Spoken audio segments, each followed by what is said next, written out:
Bonjour à tous. Le Sénégal et le groupe français Meridiam, spécialisé dans le financement et le développement d'infrastructures, ont annoncé lundi avoir signé un contrat pour l'acquisition et la gestion de bus électriques à Dakar en vue de désengorger cette métropole. Mamadou Diouf, bonjour, vous allez bien? Bonjour Michel. Avec vous, nous allons parler de ce vaste projet au Sénégal. C'est quoi le projet précisément?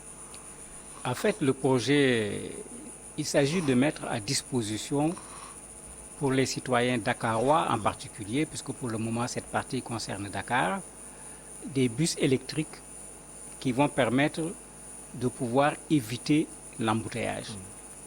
Les travaux ont d'ailleurs commencé, il y a des voies qui sont aménagées, il y a même des personnes qui ont été déguerpies pour pouvoir permettre à ces bus électriques d'échapper à l'embouteillage pour que des gens qui habitent la banlieue puissent rejoindre Dakar sur vraiment quelques kilomètres en 30-45 minutes au maximum, au lieu de ce qui se passe actuellement où pour quitter la banlieue, venir à Dakar, le minimum c'est 1h30 et par malchance, si l'embouteillage est très fort, on peut faire 2 heures sur la route pour faire moins de 20 kilomètres. Et c'est un projet qui va dans ce sens, mais c'est un projet qui est en relation également avec d'autres, parmi lesquels le TR qui a été inauguré il n'y a pas longtemps, le renouvellement du parc des taxis qui a commencé. Pour ceux qui connaissent bien Dakar, le renouvellement des Ndiagandiaï, ce système de transport très particulier qu'on trouvait à Dakar avec les cars rapides. Tout ça mis ensemble permet à l'horizon 2025, puisque c'est ce qui est recherché, de faire en sorte que la question du transport puisse être résolue au niveau de la ville de Dakar. On parle de 127 milliards. C'est pas lourd quand on voit déjà l'investissement de tout ce qui a été fait par le président Macky Sall. Ben, c'est lourd parce que 127 milliards pour le Sénégal, ce n'est pas une petite chose. Raison pour laquelle on a utilisé cette méthode qui est très connue, qui consiste à ne pas débourser un franc. Vous contractualisez avec une structure, c'est ce qui a été fait avec Meridiam, qui va amener les infrastructures, qui va assurer la maintenance, qui va gérer pendant 15 ans. Et après les 15 ans, cela devient la propriété de l'État du Sénégal. C'est un système très connu aujourd'hui, aussi bien pour construire des routes ou autres, mettre en place des infrastructures. Donc le Sénégal ne supportera pas directement le coût de l'investissement. Mais une chose est importante, ces 127 milliards, c'est rien à la limite par rapport aux pertes qui ont été calculées au niveau du Sénégal par la Banque mondiale et autres qui disent que à cause des embouteillages, le Sénégal perd au minimum 100 milliards de francs CFA par an. Ben, si on perd 100 milliards par an, il vaut mieux investir 127 milliards sur 2 ans, résoudre un tel problème, que de continuer à perdre 100 milliards par an pendant on ne sait pas combien d'années. Alors, quelle retombée on peut avoir à partir de ces projets tous azimuts du président Macky Sall? Ben, en fait, la première retombée, c'est un Dakar qui change complètement. J'avoue que vous allez à Dakar sur 3 ans, vous revenez 3 ans après, vous êtes parfois de demander je passe par où. Parce que les ponts, les autoponts, les échangeurs, vraiment, depuis le président Wade, parce que ça ne date pas du président Macky Sall, il y a vraiment un travail cohérent qui a été fait en matière d'infrastructure sur la ville de Dakar. Il y en a quand même dans d'autres espaces à l'intérieur du Sénégal, mais le cas de Dakar est le plus frappant puisqu'il suffit de rester 2-3 ans, de revenir et de se perdre parce que les données en matière de circulation ont totalement changé. Et c'est important parce que les gens disaient que d'ici 20 ans, si rien n'est fait pour Dakar, n'oublions pas que Dakar est une presqu'île, on ne peut pas élargir Dakar. Dakar est entouré par la mer, sauf sur un bout, c'est la porte d'entrée, c'est la porte en même temps de sortie. Et puisque Dakar ne peut pas s'élargir, les constructions se font en hauteur, de sorte que Dakar, qui ne représente rien par rapport au Sénégal, puisque c'est 0,3% du territoire, mais Dakar regroupe 20% de la population. Ça fait qu'il y a un développement en hauteur qui fait que la ville est en train effectivement d'être engorgée, ce qui crée des problèmes. C'est pourquoi tous ces projets sont des projets structurants. Ils ne sont pas indépendants, mais ils sont liés les uns aux autres. Ce projet BRT, par exemple, de bus rapide, est lié également avec le TR. Ça va permettre, quand le TR va déverser ces milliers de passagers, ces bus vont prendre pour les envoyer vers d'autres lieu où le TER ne va pas. Et il y aura une coordination entre les deux, de sorte que la personne va acheter son ticket avec le TER. Il n'a plus besoin de venir acheter un ticket avec le bus. C'est le même ticket qui lui permet de venir continuer avec le bus pour arriver à destination. Le TER aura servi à désengorger sur une longue distance. L'autre élément, c'est la question de l'écologie. Il y a plus de 400 bus à Dakar, sans compter les autres moyens de transport privés. Mais avec 400 bus, vous imaginez la production de gaz carbonique que cela engendre. Avec ces 121 bus qui vont être des bus électriques, on gagne de ce point de vue, puisqu'il y aura moins de pollution par rapport à l'atmosphère, alors que Dakar commence à rencontrer ce problème de pollution à cause du nombre de voitures dans un espace qui est extrêmement réduit. On peut poser également la question de la main-d'œuvre locale.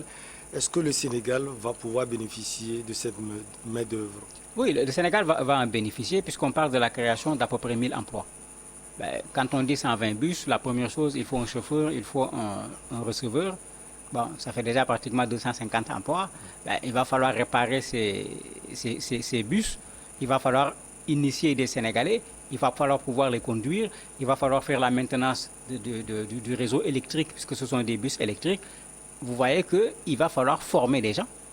Il va falloir recruter également des gens. D'un point de vue emploi, on compte dans un premier temps sur à peu près 1000 emplois directs, sans compter bien sûr un certain nombre d'autres emplois indirects, puisqu'il n'y aura pas seulement des bus, il y aura des stations pour les bus, etc. Il y a un certain nombre d'aménagements qui doivent accompagner pour que les bus puissent circuler comme il se doit. Alors, ces projets sont portés aussi par le président Macky Sall, il faut le souligner. Pourquoi cette différence entre lui et les autres présidents? Pourquoi la différence? Je ne saurais le dire. Mais je me dis que Macky est un élève de Maître Abdoulaye Wade. Maître Abdoulaye Wade, si vous vous rappelez, à un certain moment, s'était battu au niveau africain pour le plan qu'il appelait le plan Oméga. Et dans ce plan Oméga, il y avait un aspect infrastructure qui était extrêmement important. Macky, disons-le, est sorti de l'école de Maître Abdoulaye Wade. Maître Abdoulaye Wade a appliqué sa conviction au Sénégal en investissant énormément sur les infrastructures. Macky Sall l'a continué, parce que même l'aéroport de Diass dont on parle, c'est Maître Abdoulaye Wade qui l'a commencé. Le président Macky Sall est venu le terminer. Pour moi, ça montre surtout une chose. Il faut qu'on arrête de vouloir développer nos pays sur la base d'un mandat présidentiel de 5 ans. Il faut qu'on accepte que chaque président viendra, il posera ses pierres. Il ne terminera pas la pose de ses pierres et il faut qu'il parte. Il ne faut pas qu'il dise « laissez-moi terminer ». Un autre viendra, il posera, et quand on superposera tout ce travail qui a été fait, ça donne le résultat que l'on voit à Dakar. Quand Macky est venu, il n'a pas dit tout ce que Wade a fait en infrastructure, ce n'est pas bon, il faut qu'on change. Il n'a pas dit la vision n'est pas bonne, on change de vision. Le fait qu'il ait continué, ça fait que sur une courte période, pratiquement 3 mandats, mais Dakar a totalement changé de visage. Alors que pendant un temps, tout le monde se plaignait que Dakar était en train de vieillir. Les infrastructures ne répondaient plus par rapport au nombre de la population. Les infrastructures ne répondaient plus également par rapport à la modernité, à tout ce qu'on dispose aujourd'hui d'un point de vue technique. Mais ce gap-là, sur 2 présidents, ce gap est en train d'être totalement résorbé. Ce qui veut dire que quand un président veut travailler, s'il a la volonté et s'il est exigeant pour que l'argent ne soit pas détourné, il est quand même possible en un mandat de faire du résultat, un résultat qui sera proportionnel aux moyens à disposition et à la durée du mandat. Vous pensez que cette manière de penser aussi divise les politiques africains, il faut le préciser. Tout récemment, le président ivoirien Alassane Ouattara a dit « ça va être difficile pour moi de laisser les autres venir parce qu'ils risquent de foutre en l'air tout ce que j'ai construit ». C'est trop dire. Mais Alassane Ouattara n'est pas le seul Ivoirien qui est allé à l'école primaire quand même. Ça aussi, il faut que nos présidents arrêtent de faire comme si la vie s'arrêtait à eux. Ils sont les seuls intellectuels, ils sont les seuls qui connaissent. Et ce qui a été fait en Côte d'Ivoire, ce n'est pas Alassane Ouattara qui l'a fait. Il l'a fait avec d'autres Ivoiriens. Ce n'est pas lui seul. C'était lui le leader, c'est vrai. Mais quand il a fallu concevoir un certain nombre de choses sur le plan technique, sur le plan de la communication, sur le plan informatique, sur le plan financier, il n'a pas toutes ses compétences. Il a dû faire appel à des compétences ivoiriennes pour le faire.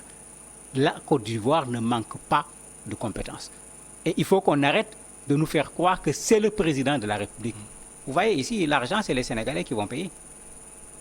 c'est le président qui a l'idée, qui propose, mais au bout du compte, c'est les Sénégalais qui vont payer les bus, c'est les Sénégalais qui vont payer les transports, et c'est ce coût que les Sénégalais vont payer pendant 15 ans avant que ça ne devienne une propriété du Sénégal. Est-ce qu'on va dire que ça, c'est l'œuvre de Macky Sall, ça lui appartient? Non. Il faut qu'on arrête également de faire de nos présidents des gens qui ont une générosité qui n'a absolument rien à voir avec la réalité. Beaucoup d'infrastructures qui ont été mises à la disposition des populations, mais c'est les populations qui payent ces infrastructures. Le président ne leur a pas du tout donné cette infrastructure-là, comme on le dit parfois, ça n'a absolument rien à voir avec la réalité. Donc M. Ouattara doit faire preuve quand même d'un tant soit peu de modestie. Si la Côte d'Ivoire est là où elle se trouve aujourd'hui, c'est parce que Houphouët-Boigny avait travaillé. C'est parce que d'autres ont travaillé, il est venu apporter sa pierre. Il faut qu'il accepte de partir et de laisser un autre Ivoirien qui fera certainement même mieux que lui, parce que plus armé, qui prendra son expérience, ajoutera ses compétences et peut faire mieux. Pourquoi vouloir penser que si ce n'est pas moi, c'est nécessairement le chaos? Au même moment, c'est une sorte de méfiance, pas forcément en Côte d'Ivoire, entre les acteurs politiques partout en Afrique. Oui, c'est que parfois il y a ce jeu politicien qui vient fausser un travail qui doit être fondé sur une vision. Quand un pays se trace une vision, mais le but à atteindre n'a absolument rien à voir avec des mandats présidentiels. On se met à faire de la prospective en se disant voilà ce que nous voulons que ce pays devienne dans 50 ans. Je ne crois pas qu'en Afrique, il y a des présidents qui vont faire encore 50 ans au pouvoir. Mais cela veut dire que plusieurs présidents vont passer. Mais la vision doit être conçue, non pas de façon politicienne pour gagner les prochaines élections, mais la vision doit être conçue pour transformer un pays. Mais quand ce travail est fait de façon scientifique, le président qui viendra après toi, qu'il vienne de ton propre parti, qu'il vienne de l'opposition, qu'il vienne de la société civile, il trouve un travail scientifique, un travail très bien ficelé, un travail cohérent, mais il ne va pas, sauf s'il veut jouer lui également aux politiciens, venir remettre en cause ce travail cohérent pour vouloir proposer quelque chose qui sera moins pertinent que ce qu'il a trouvé sur place. Et ça, il faut qu'on s'entende là-dessus. Si nous voulons régler les problèmes de l'école dans nos pays, si nous voulons régler les problèmes de santé dans nos pays, si nous voulons régler les problèmes d'infrastructure dans nos pays, aucun président ne sera capable de les régler, même si on lui donnait 3 mandats. Il faut qu'on aille plus loin. Et dans ce plus loin, c'est d'investir progressivement pour d'abord résorber un gap et puis rattraper aujourd'hui un certain nombre d'éléments liés à la modernité qui nous échappent dans une bonne partie de nos activités. Face à ces projets, souvent aussi, on a la réaction de l'opposition. Vous avez la réaction de l'opposition sénégalaise? Mais bien sûr, la réaction, vous la verrez sous plusieurs angles. Le premier angle, on va discuter pourquoi 15 ans, ils vont venir gagner de l'argent sur notre dos. Ça, c'est déjà connu. L'autre angle, tout le monde connaît qu'est-ce que les Africains pensent de la France aujourd'hui. Vous avez d'ailleurs au Sénégal des mouvements qui disent frappe France dégage. Quand des gens demandent à la France de dégager et vous donnez à la France la possibilité de venir investir.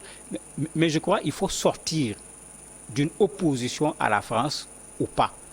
En regardant qu'est-ce qu'on veut faire, est-ce que c'est pertinent, qu'est-ce que ça rapporte pour le Sénégal et pour les Sénégalais. Maintenant, regardez peut-être le contrat. S'il y a dans le contrat des éléments qui ne sont pas à l'avantage du Sénégal, que cela soit mis sur la table et discuté pour demander à ce que le Sénégal puisse également gagner dans cette affaire, que ça ne soit pas venir exploiter et puis laisser et partir. On le voit avec l'autoroute à péage, à un certain moment, les gens ont contesté un certain nombre de choses au niveau du contrat. Mais le contrat a été revu au niveau de ces contestations. Même le paiement pour passer sur l'autoroute à péage, les gens ont dit non, c'était trop. Et finalement, les prix ont été revus à la baisse. Je me dis que c'est plutôt ça le rôle de l'opposition. Quand on accepte que le projet il est pertinent, il est cohérent, il faut plutôt aller dans le sens de l'améliorer que de vouloir l'enlever. Parce que quand vous viendrez, ce sera à votre tour de le faire. Si on vous fait la même chose, on ne risque pas d'avancer. Merci beaucoup à vous, Mamadou Diofor. On marque une petite pause et derrière, on reçoit Maître Éric Emmanuel Sosa.